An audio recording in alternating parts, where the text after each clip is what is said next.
Sr. Juiz do Tribunal Administrativo considerou que a Quinta do Lorde é um empreendimento, a licença de construção da Quinta do Lorde é nula, por falta da necessária autorização prévia do Parque Natural e por falta de pareceres legalmente exigíveis de que dependia a sua validade no âmbito da Rede Natura 2000. Ou seja, o Tribunal Administrativo declarou duas ilegalidades graves da Quinta do Lorde e que atingem a validade de toda a autorização administrativa do licenciamento daquela construção. Mas considerou que, apesar disso, apesar dessa ilegalidade palmar, evidente, facilmente observável numa análise profunditória do processo, considerou que o embargo da obra, agora, para prosseguir o interesse público defendido pelas normas ambientais violadas, causaria prejuízos económicos ao contrainteressado, desproporcionalmente grandes para eles, e que, face a isso, ao estado adiantado das obras, à situação e aos prejuízos que isso causaria ao contrainteressado, que nós não negamos, considerou que não seria de justificar a procedência da providência requerida. E, portanto, agora cabe-nos discutir com o Sr. Juiz isso no âmbito do procedimento cautelar em sede de recurso e cabe-nos ir para uma ação definitiva. Vamos fazer as duas coisas, discordamos dessa parte do Sr. Juiz. Discordamos porque entendemos que quando estão em causa, por um lado, interesses ambientais e do outro lado, interesses económicos, são os interesses económicos que devem ceder aos interesses ambientais e não os interesses ambientais que devem ceder àqueles. Eu estou convencido, e eu tenho a experiência disso, os tribunais não decidem em função da força ou da força de facto, política, económica, ou seja o que for, que esteja por trás de um processo. Os tribunais, os juízes, têm informação para decidirem em função da interpretação que fazem da lei e aplicarem o direito de acordo com aquilo que é a sua experiência, a sabedoria técnica de que têm, aplicarem o direito aos factos comprovados em tribunal. O Sr. Juiz decidiu não por causa de, estou absolutamente convicto quanto a isso, qualquer interesse ou força que esteja em causa, mas decidiu com base numa interpretação da lei com a qual nós discordamos. E por discordarmos vamos recorrer dessa decisão. Mas agora com o alento de sabermos que o Tribunal que há de decidir a ação definitiva já julgou que o empreendimento da Quinta do Lorde viola e comete duas ilegalidades graves. Violação da legislação da Rede Natura 2000, a ausência de parecer prévio necessário da Secretaria Regional do Ambiente e violação da Lei do Parque Natural, a ausência de autorização habilitante do Parque Natural para todo o processo. O Sr. Juiz considerou que o Sr. Gil Canha não tinha legitimidade para, no âmbito de uma ação popular, defender interesses europeus, ambientais europeus e interesses ambientais regionais. Aí também discordo. Entendo que a legitimidade do autor da ação popular não é definida pelo órgão que delibera o ato administrativo questionado. Ou seja, entendo que se está em causa, por exemplo, um ato de uma junta de freguesia, para que exista ação popular, não é preciso que a pessoa seja dessa freguesia.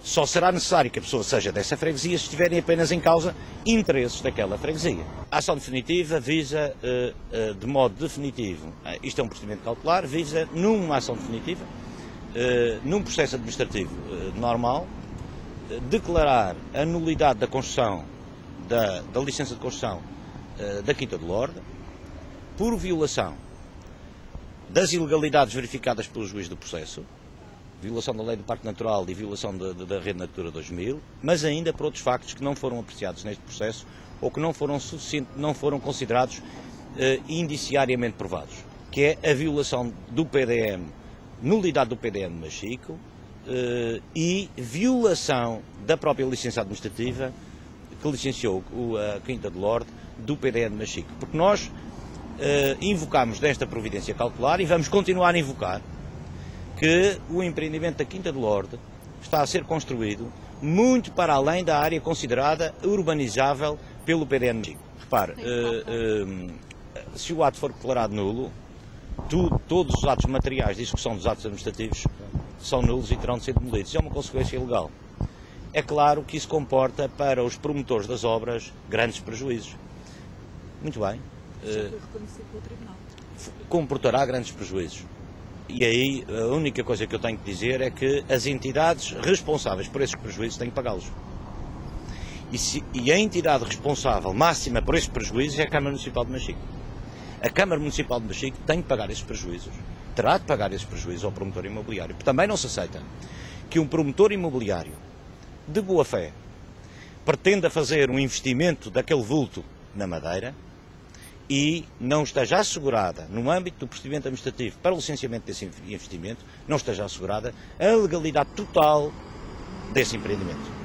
Não cabia a esse empresário tratar dos procedimentos com vista à legalidade total desse empreendimento. Cabia a uma única entidade, a Câmara Municipal do Funchal, de Machico. Ora, a Câmara Municipal de Machico falhou, paga. Num Estado de Direito é assim. Quando se criam ilicitamente prejuízos a uma pessoa, pagam-se esses prejuízos.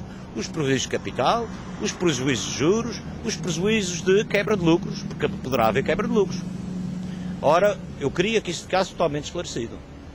Nós entendemos que num Estado de Direito como o nosso, esses prejuízos que existem e existirão serão muito grandes, serão muito graves, terão de ser pagos pela Câmara, pela entidade administrativa que os causou. E quem os causou foi a Câmara Municipal de Machico.